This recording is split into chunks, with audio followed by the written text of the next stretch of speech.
Magandang araw sa lahat. For today's video guys ay i-update ko kayo kung ano na ang nangyari yung ating na vlog noon patungkol sa ating pinya na namumulak. Pero bago tayo magpatuloy, sa mga baguhan pa lang, paki-subscribe naman po sa ating YouTube channel.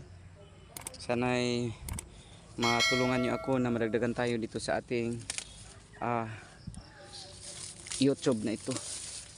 At paki-like lang po naman po sa ating video. Balikan natin. Maraming salamat po. Balikan natin. Ito na guys yung nangyari sa ating pinya na namumulak. Yung na-vlog na natin. Pangalawa na natin na i-vlog. Ito na siya ngayon. So wala tayong makakain talaga. Dahil walang parang tapay ng manok.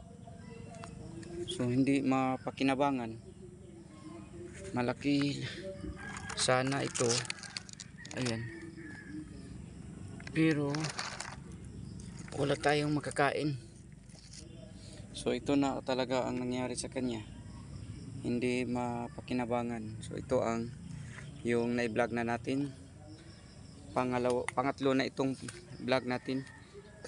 Dahil sinabi ko noon sa ating vlog na i-update ko kayo kung ano na ang development. Ito na ngayon siya. Sobrang laki pero walang makakain tayo dito. Para lang ng tapay ng manok. So ayan ang kanyang parang corona niya. Marami. Sobrang dami sa kanyang corona.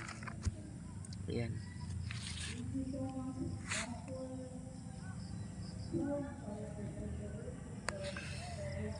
Sobrang laki niya. Pero hindi makakain. Sorry. Yun lang po. Maraming salamat po. God bless sa lahat. Happy farming.